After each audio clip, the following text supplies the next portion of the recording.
있습니다. 문재인 당대표의 선언으로 제131차 새정치민주연합 최고위원회를 시작하겠습니다. 제131차 최고위원회의를 시작합니다. 문재인 당대표의 모두 발언을 듣겠습니다.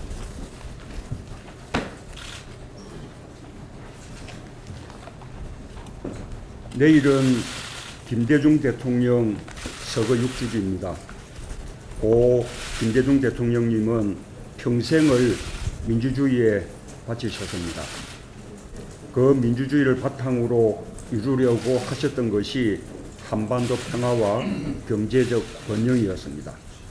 그리고 이를 위해서는 무엇보다 외교가 중요하다고 누누이 강조하셨습니다. 국민의 정부야말로 한반도의 확고한 주인으로서 동북아의 새로운 질서를 주도해 나간 최초의 정부였습니다.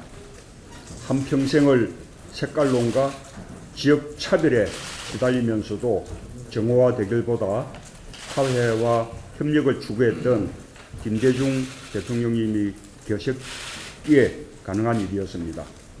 민주주의가 후퇴하고 경제가 위기를 맞고 평화와 외교마저 위태로운 지금 고 김대중 대통령의 경륜을 다시 생각하게 됩니다. 어제 제가 한반도 신경제지도 구상을 말씀드렸듯이 우리 경제의 활로는 경제 영역을 확장하는 길뿐입니다. 우리 경제가 분단으로 고립된 섬에서 탈피하여 북한과 대륙으로 영역을 확장해야 우리가 지속적으로 성장할 수 있습니다. 정부가 동북아 평화와 남북관계 개선에 적극 나서야만 가능한 일입니다. 끌려가는 외교가 아니라 주도하는 외교를 해야 합니다. 한반도의 주인은 우리입니다. 그런 의미에서 저는 중국 전성절 기념 행사에 박근혜 대통령이 참석하실 것을 권유합니다. 어제 저는 육자회담의 조속한 재개를 위한 해결책으로 남북회담, 북미회담을 병행하자는 2+2 회담을 제안했습니다. 또한 우리에게 실익도 없고 북한의 중국 의존도만 높이는 오이사 조치를 해제하기 위한 방안도 제안했습니다. 그러나 새누리당은 진지한 검토도 없이 거부했습니다. 참으로 유감입니다. 새누리당은 그냥 이대로 계속 가자는 것입니까? 평화가 곧 경제입니다. 우리 경제를 살릴 돌파구입니다. 정경련 등 경제계에서도 남북교류협력 신5대 원칙을 제시하며 남북 대화와 동북아 경제권 형성을 주문하고 있습니다. 우리 경제의 활로가 그밖에 없기 때문입니다.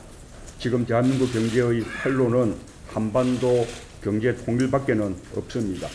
지금은 이념이 아니라 경제를 위해 한반도 경제 통일의 실현을 위해서 여야가 힘을 모아야 할 때입니다. 이상입니다. 네, 이어서 이종걸 원내대표의 발언이 있겠습니다. 오늘은 민족지도자 장준하 선생 서거 40주년이 되는 날입니다. 파주에서 그 기념식이 있을 예정입니다. 우리 당은 지난 7월 31일 장준하 선생 의문사 진상조사위원회를 설치하고 유기용 의원님을 위원장님으로 선임했습니다. 할 일이 있습니다. 장준하 특별법은 2013년 12월에 공동 발의됐습니다만 표류하고 있습니다. 진실정의위원회에서 해서 장준하 선생의 의문사를 다뤘습니다만 미흡했습니다.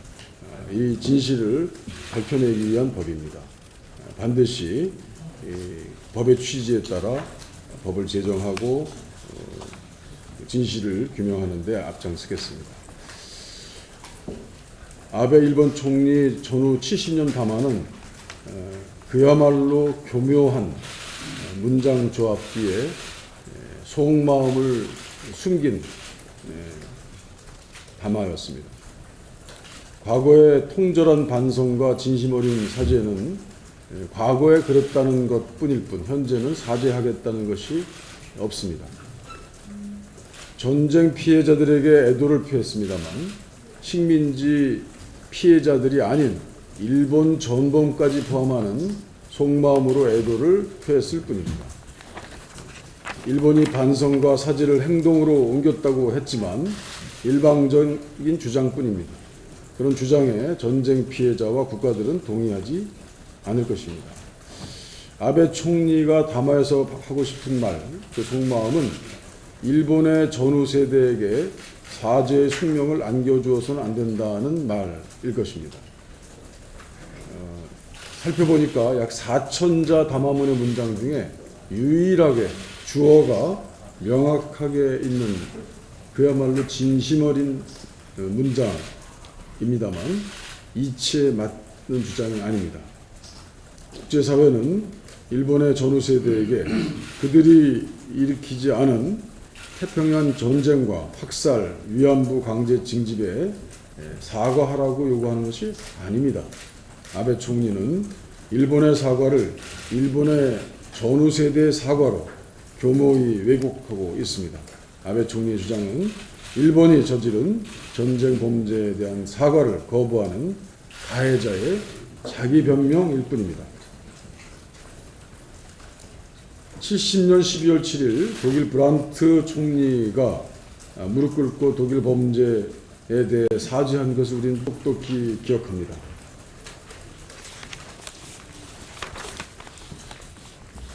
그 당시에 브란트는 세계를 감동시켰고 역사적으로도 아름다운 순간으로 남아 있습니다.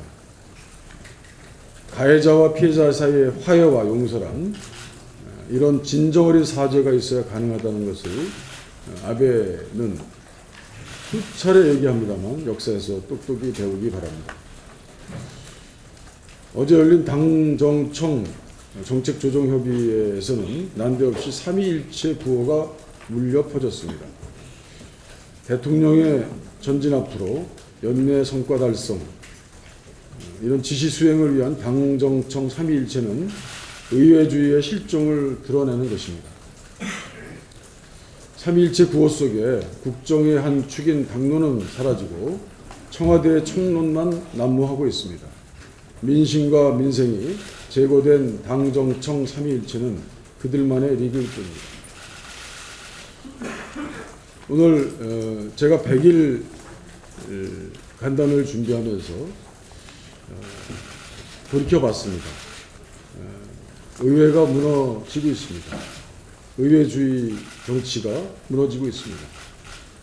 새누리당이 사라져버렸습니다. 새누리당이 청와대에 흡수돼 버렸습니다. 협상의 창구가 없습니다. 협상 대상이 없습니다. 협상도 이루어지지 않고 있습니다. 그런데 이 당정청 삼위일체 구호에 바로 그 내용이 담겨 있다는 뜻을 저는 국민들께 알려드립니다. 개혁을 위해서 가장 중요한 것은 당정청 삼위일체가 아니라 개혁 당사자인 민심과 소통하는 것이다. 이렇게 고언을 드립니다. 민심을 동반하지 않은 개혁은 반드시 실패하고 성과주 국정에 빠진 개혁도 반드시 실패하고 민심의 동의를 얻은 하위 상달식 개혁을 반드시 생각해야 하는 당정청의 과제를 던져봅니다. 박근혜 대통령이 주장하는 4대 개혁과 서비스 산업 육성은 한국 경제의 만병통치약이 아님을 또 말씀드립니다. 노동개혁을 비롯한 4대 개혁은 공무원 연금 개혁의 전철을 밟아서는 안 된다라는 말씀도 드립니다. 대통령이 개혁을 성공을 원한다면 여당과 정부가 개혁 주체들과 소통하는 충분한 시간과 재량권을 주고 인내를 가지고 기다려야 한다는 점도 말씀드립니다. 이상입니다. 네, 이어서 정병환 최고위원의 발언이 있겠습니다. 일본의 아베 담화는 우려대로 형식적 사죄로만 일관했습니다. 가해자와 피해자가 누구인지도 모르게 어물쩍 넘어가 버렸습니다. 현 아베 총리의 사과 의지는 일절 담기지 않았습니다. 위안부란 단어는 아예 들어가지도 않았습니다. 훗날 아베 다마에 대해 역사는 혹독한 평가를 할 것이고 아마도 아베 다마에 대해서 일본은 통절한 후회를 하게 될 것입니다. 박근혜 대통령의 광복 70주년 경축사는 혹시나 했지만 역시나 요란한 빈수레였습니다. 일본 그리고 북한과 관련해서 어느 것 하나 명쾌하지 못했고 그리고 한반도 경제 비전에 대해서도 한 발짝도 더 나가지 못했습니다. 70년이라는 역사적 의미를 특별하게 할 아무런 내용이 없었습니다. 광복 70년이라는 특별한 시기의 경축사였지만 역대 8.15 경축사 가운데 가장 특별할 것이 없는 무덤덤 경축사였습니다. 한반도 평화 비전과 경제 번영에 대한 대안 없는 도돌이표 경축사였습니다. 참으로 안타깝고 실망스러운 경축사였습니다.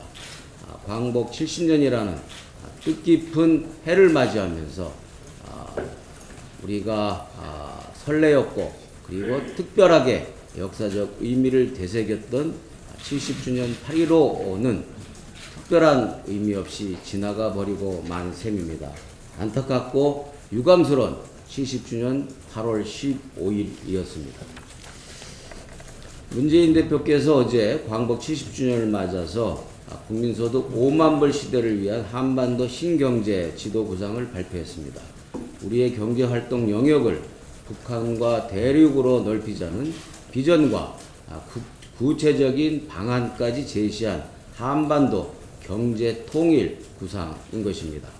경제 위기의 근원적인 극복과 신성장 동력으로서의 남북 경제 협력 그리고 미중 간 균형 외교, 6자 회담 촉진 등을 위한 2+2 회담 제안 등 꽉 막힌 남북 관계를 뚫고 우리의 미래 성장 동력까지 확보할 수 있는 매우 절실하고도 합리적인 제안입니다. 그럼에도 불구하고 청와대와 새누리당의 반응을 보면 참으로 실망스럽기 그지없습니다. 집권 세력으로서의 일말의 책임감도 찾아볼 수 없습니다. 오히려 기선을 제압당했다는 불쾌감으로 애써 무시하거나 뜬구름 잡는 비현실적이라는 얘기를 하거나 여론 수렴이 우선이라는 등의 형식적 수사로 핵심을 비껴가고 있습니다. 한반도 신경제 지도를 서둘러 지우려고만 하고 있는 것입니다. 이러한 태도는 집권 세력 스스로가 남북 화해와 협력, 통일의 문제를 정쟁의 수단으로 여기거나 자신이 없다라는 점을 반증할 뿐인 것입니다. 통일과 먹거리 문제 해결은 여야를 뛰어넘는 민족의 생존과 번영의 문제입니다. 박근혜 정부와 새누리당은 대안 없는 남북 대결 정책을 이제 그만 폐기하고 한반도 신경제 지도 구상을 적극 수용해서 남북 경제 협력 시즌2로 적극적으로 나서야 할 것입니다. 다시 한번 심각한 고려와 행동을 촉구합니다. 앞서 두 분께서 말씀하셨습니다만 내일은 8월 18일 김대중 대통령님께서 돌아가신 지 6주기가 되는 날입니다. 노무현 대통령의 급작스런 서거 후 비통해하던 대통령님의 모습이 다시 한번 떠올라서 참으로 안타깝고 참담한 심정이 가눌 길을 없습니다. 민주주의와 남북 화해와 통일에 평생을 바치신 대통령님의 유지는 지금 현실에서 전진은커녕 오히려 후퇴하고 있는 형국입니다. 김대중 대통령님의 추모에 멈추지 말고 우리 당 스스로가 민주주의와 남북 통일에 대한 각오를 새롭게 해 나가야 할 것입니다. 그런 의미에서도 어제 문 대표의 한반도 신경제 지도 구상에 대해서 다시 한번 우리 당이 면밀한 실천적 대책과 정책 안으로 발전시켜야 할 것입니다. 또한 오늘 17일도 장준하 선생께서 포천 약사방 골짜기에서 비명에 가신 지 40년째 되는 날입니다. 그러나 선생의 죽음에 대한 의혹조차 아직 밝혀내지 못하고 있는 현실입니다. 그분의 못다 이룬 꿈을 생각하면서 억울한 죽음에 대한 진상규명을 다시 한번 강력하게 촉구하고 우리 당은 진상규명위원회에서 각별한 노력을 다시 한번 시작해 나갈 것입니다. 영화 암살이 1000만 관객을 넘었다고 합니다만 영화 암살을 보면서 잊혀지지 말아야 할 사람들이 잊혀지고 청산되어야 할 역사가 청산되지 않았음을 상기 주는 영화라는 생각을 절실하게 했습니다. 영화 암살이 1000만 관객을 돌파한 이유는 이와 같은 장준하 선생의 의문의 죽음을 맞이하는 40년째 오늘의 현실과 결코 무관치 않다라는 생각입니다. 마지막으로 오늘 이 자리에서 창당 60년 기념사업 추진위원회 회의가 열리게 됩니다. 당 상임고문단과 핵심 유관단체 대표자를 모시고 구체적인 추진 계획을 보고 드릴 것입니다. 당의 위기 극복과 재도약의 힘을 창당 60년을 맞이해서 새롭게 한다라는 각오로 창당 60년 기념사업 추진을 진행을 하고 있습니다. 많은 관심과 참여를 바랍니다. 네, 다음으로 유승희 최고위원의 발언입니다.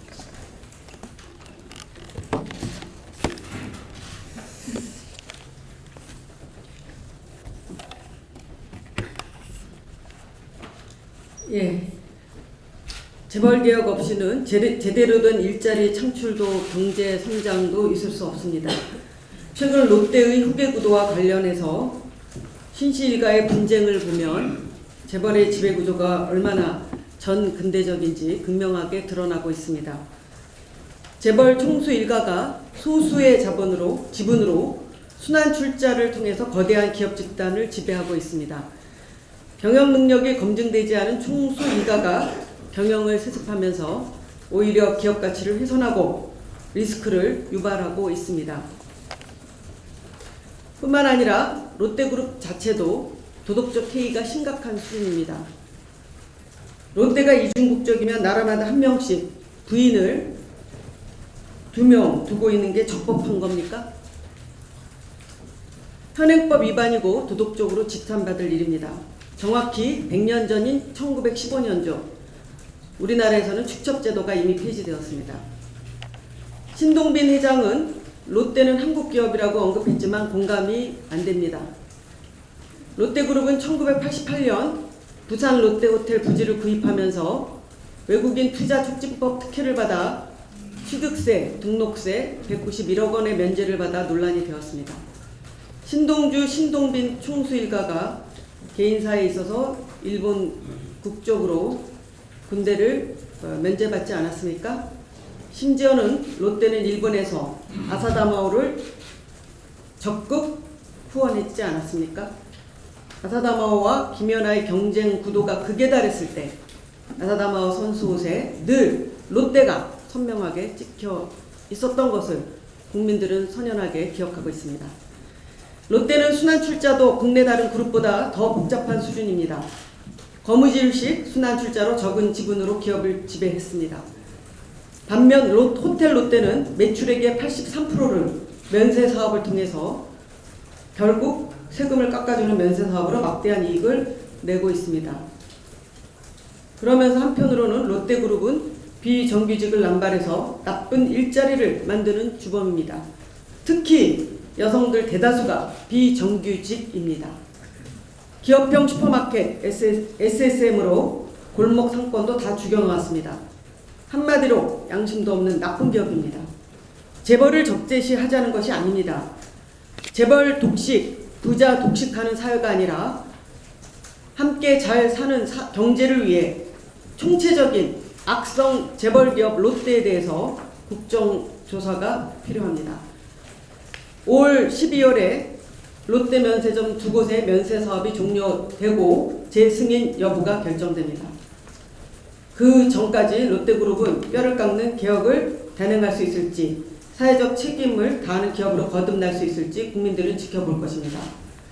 박근혜 정부와 새누리당도 서민에게 고통분담을 요구하는 노동계약을 중단하고 순환출자 금지, 법인세 인상 등 경제 민주화를 위한 재벌 개혁을 서둘러야 할 것입니다. 심학봉 의원은 당장 국회의원직을 사퇴해야 합니다. 여성에 대한 어떠한 차별적 폭력, 그리고 여성에 대한 차별적 비하 행위, 심각한 인권 침해입니다. 최근 학교 내 조직적 성추행이 장기 은폐되어서 논란이 있었습니다. 아이들과 여교사, 특히 비정규직 여교사를 집중적으로 성추행해서 수치심과 분노감에 이분들이 얼마나 힘들었을지, 아이들이 얼마나 힘들었을지 정말 가슴이 아픕니다. 이해가 됩니다. 특히 고위공무원과 정치인이 여성을 성추행하거나 성폭행하는 등, 성비하하는 등 성차별적 행위로 국격을 떨어뜨리는 일은 절대 용납되어서는 안 되고 일벌백계 해야 할 것입니다. 그러한 의미에서 심학봉 의원은 의원직을 사퇴함이 마땅합니다. 또한 교권을 추락시킨 성범죄를 저지른 교장 및 교사는 교단에서 영구 퇴출됨은 물론이고 연금을 삭감하는 등 엄중하게 처벌해야 할 것입니다. 마지막으로 말씀 드리겠습니다. 전후 70년 아베 담화는 매우 실망스럽습니다. 사과도 없고 책임도 실종된 담화였습니다. 무엇보다도 한국 식민지 지배에 대한 책임도 거론되지 않았고 일본 정부의 반인도적 범죄 행위인 일본군 위안부 피해자에 대한 명확한 기술마저도 없었습니다. 위안부 피해자를 명예와 존엄을 상처받은 여성이라고 표현하고 제대로 된 사과와 후속 대책을 내놓지 않은 것은 일본의 공식적인 사과와 책임 이행을 요구해온 피해자분들에게 또다시 상처를 주는 일입니다. 아베 담화에 대한 박근혜 대통령의 평가도 실망스럽습니다. 침략과 식민지 지배가 아시아의 여러 나라 국민들에게 많은 손해와 고통을 준 점과 위안부 피해자들에게 고통을 준 데 대한 사죄와 반성을 근간으로 한 역대 내각의 입장이 앞으로도 흔들리지 않을 것이라고 국제사회에 분명하게 밝힌 점을 주목한다고 그렇게 말했습니다. 국제사회의 요구에도 미동도 하지 않고 역사를 부정하고 왜곡하는 아베 정권에 대한 평가로는 박근혜 정권이 지나치게 관대한 것 아닙니까? 일본 정부의 눈치를 보는 발언으로 보입니다. 국민 정서에도 부합되지 않습니다. 과거사 청산 없이 한일 관계를 개선하려는 것은 불가능한 것임을 아베 내각과 박근혜 정권은 기억해야 할 것입니다. 이상입니다. 다음으로 추미애 최고위원의 발언이 있겠습니다.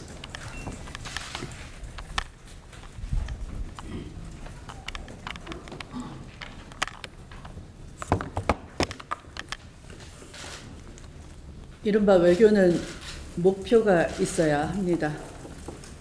박근혜 대통령이 중국 전성절 행사에 참여하셔도 좋은데 그 목표는 동북아 긴장 관리가 되지 않으면 우리의 통일 환경 조성이 없다는 명확한 인식을 가지고 가셨으면 좋겠습니다. 일본과의 관계 개선이 그 목표가 일본의 극우적 입장을 슬그머니 따라가면서 미일 군사 공조에만 초점을 맞춘다면은 아무리 중국 전성절 행사에 가서 미소로 선물을 하시더라도 동북아 긴장 관리는 제대로 되지 않을 것입니다. 미국에 가신다면 뚜렷한 통일 환경 조성을 위해서 남북의 긴장 해소를 위해서 무엇을 해야 할지, 무슨 말을 던져야 할지, 무엇을 얻어와야 할지를 목표를 세워야 하실 것이고 일본과 관계 개선을 바라신다면 중국을 자극하지 않으면서 동북아 평화를 위해서 일본이 할 일이 무엇인지 뚜렷이 적시해 줄 수 있는 당당한 외교적인 자세가 필요하다고 봅니다. 그러나 상황은 녹록치가 않습니다. 아베 담화는 알맹이인 신뢰가 빠졌습니다. 신뢰가 빠졌기 때문에 아베 내각이 야스쿠니 신사 참배를 하는 것입니다.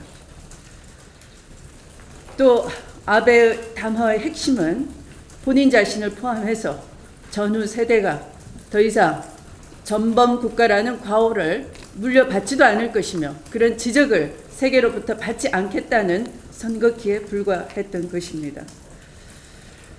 우리는 어떻게 해야 되겠습니까? 물론 미래를 위해서 한일 관계는 이대로 둘 수는 없습니다. 박근혜 대통령처럼 사실상 수용 의사를 밝힌다면 한일 관계에도 전망이 어둡습니다. 면죄부를 줄 수 있기 때문입니다. 그래서 역사 문제가 그런 역사 인식에 그친다면 잘못되었음을 당당히 지적하면서도 미래 관계는 따로 풀도록 하는 그런 구분하는 의식이 필요하다고 봅니다. 박근혜 대통령은 위안부 피해자 김복동 할머니께서 도대체 뭘 사죄했는지 모르겠다라고 절규하시는 것을 마음에 새기고 일본은 뉘우치지 않은데 박근혜 정부만 그만하면 됐다라는 식의 사과는 절대로 받아들일 수 없음을 또한 선을 그어야 될 것입니다. 말씀을 마치겠습니다. 네, 오늘 고 장준하 선생 40주기 추도일을 맞아서 우리 당의 고 장준하 선생 의문사 진상조사 특별위원회 유기용 위원장께서 발언하시겠습니다. 40년 전 바로 오늘이 독립투사이자 민주화운동가 언론인이었던 장준하 선생이 의문의 죽음을 당하신 지 40년이 되는 날입니다. 암살 당시부터 장준하 선생의 죽음을 둘러싼 이렇게 많은 의혹이 제기됐음에도 불구하고 40년이 지난 오늘까지도 진상은 베일에 가려져 있습니다. 우리나라 법의학계의 태도라 할 수 있는 이정빈 교수가 유가족들의 요청에 의해 유고를 정밀 감식한 결과도 타살이었습니다. 신경외과 전문의이기도 한 정의화 의장 의견 역시 마찬가지입니다. 둥근 물체에 의한 후두부 가격, 그것이 바로 타살의 직접적인 원인이라는 것입니다.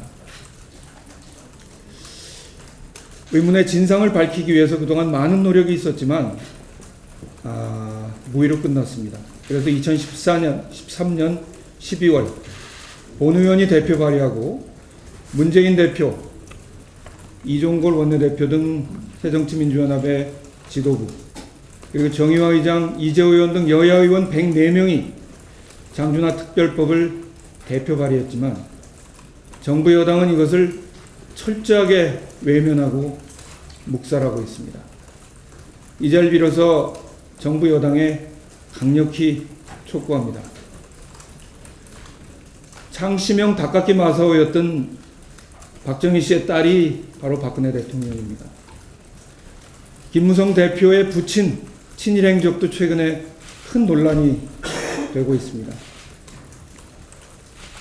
두 분의 친일 가계의 불명예를 씻기 위해서도 장준하 선생의 암살의 진상을 밝히고 그리고 특별법을 통과해서 민족 정기를 바로 세우는 일에 박근혜 대통령, 김무성 대표가 앞장서길 간곡히 충고드립니다. 만약에 그렇지 않다면 본인들의 친일 가계로 인해서 이 진상이 밝혀지는 것을 두려워하는 것은 아닌가 하는 국민들의 의혹을 피할 수 없을 것이라고 생각합니다. 잠시 후 11시 파주 장준하 선생 묘역에 열리는 40주기 추도식에 문재인 대표와 이종걸 원내대표를 포함해서 많은 분들이 참석할 예정입니다. 다시 고인의 죽음을 기리면서 반드시 그분 의문사의 진상을 밝혀내는데 저희 진상조사 특위가 앞장서서 최선을 다할 것을 약속드리겠습니다. 이상입니다.